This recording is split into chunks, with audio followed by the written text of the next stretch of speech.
Mauricio Camacho, de Bolivia, pregunta cuál es el papel de la formación de los recursos humanos en la mejoría del desempeño de un sistema nacional de salud.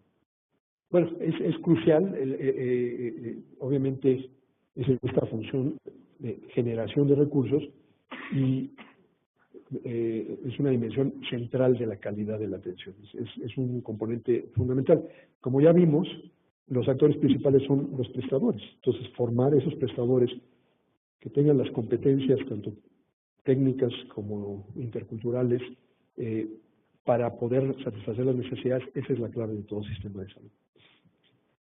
Y no sé si esto podamos posponerlo para mañana, pero Erosa Osorio, de México, nos pregunta a largo plazo el sistema de salud en México, ¿hacia qué tipo de modelo debiera dirigirse? Eso lo vamos a dejar para mañana. Vamos a hablar de reformas y vamos a tener un marco para pensar en las reformas. Entonces tomamos algunas... Había una compañera que estaba aquí, que no le alcanzamos a dar la palabra. ¿Alguna pregunta aquí de la gente del auditorio? Está prendido, sí. Gracias. Sí, la pregunta era con respecto a esta parte que comentaba usted, de que hay 4 principios que rigen esta parte del acceso a los servicios, como 4 modelos, ¿no? Por un lado, el acceso donde predomina el mercado, el principio de pobreza, principio de ciudadanía. Y bueno, yo me pregunto si de alguna manera estos criterios intervienen como en el logro de los resultados en salud. Por ejemplo, si vemos en Europa, España es uno de los países que tiene el mayor nivel de esperanza de vida. Sin embargo, al parecer no tiene un destino en cuanto a recursos financieros como por ejemplo Estados Unidos, que tiene gran destino de recursos y bueno, al parecer no tan buenos resultados.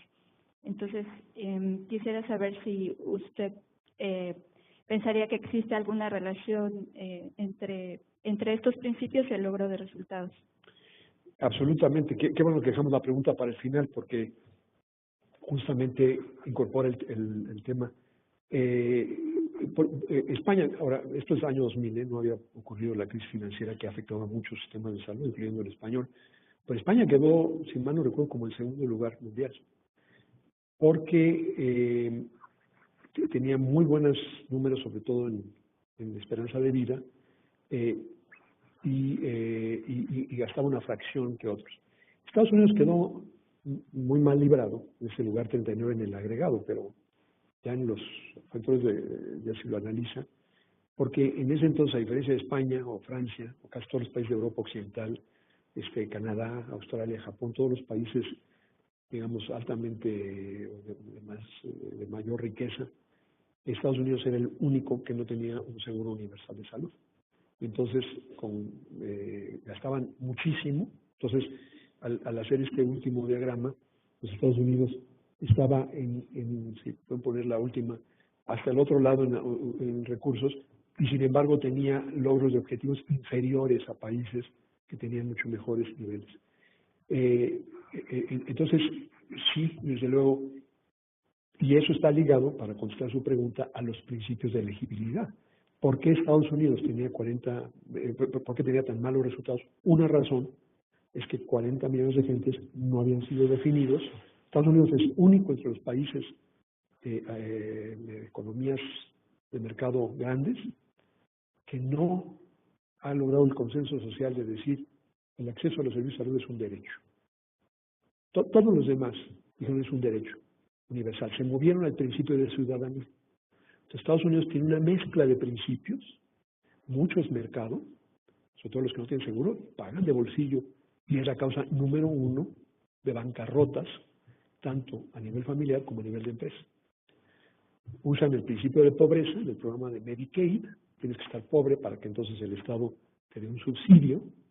Usan el principio de prioridad socialmente percibida en Medicare, aunque ese es no por ser un trabajador asalariado, sino por tener más de 65 años de edad.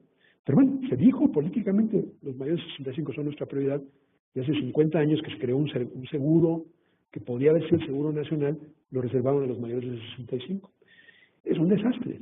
Así es como acabas gastando 2.5 veces la economía mexicana y teniendo peores cifras de mortalidad que todos los países que gastan una fracción. El principio de elegibilidad no es el de ciudadanía. Entonces, en la ciencia de los sistemas de salud, sabemos, toda la evidencia es abrumadora, que los sistemas universales que conceptúan el acceso como un derecho, no como una mercancía, un privilegio o un acto de caridad, suelen tener mejor desempeño, porque por definición no excluyen a millones de personas y por lo tanto en el agregado tienen mucho mejores niveles de salud. Entonces, los principios de elegibilidad son un predictor muy importante de los resultados finales. Y eso lo vamos a ver mañana, porque nos permite también clasificar distintas modalidades que coexisten en un mismo sistema de salud. Mañana vamos a hablar de esa clasificación basada en el grado de control, que son las funciones que se tiene el Estado, y el principio de elegibilidad, que es como el Estado dice quién tiene derecho. Y si siempre que son parciales, o como en el caso de México, segmentados, los resultados son peores que cuando tenemos sistemas realmente universales no segmentados. Así es que ya le di un avance a la pregunta de cuál es el futuro para México. Es que es un sistema universal no segmentado. Es decir, que hay un solo principio de elegibilidad, que es el de la ciudadanía, y no la coexistencia que tenemos ahorita de los otros principios. Pero eso lo veremos mañana. Bueno, les agradezco nuevamente, espero que no se mojen con la lluvia y nos vemos mañana.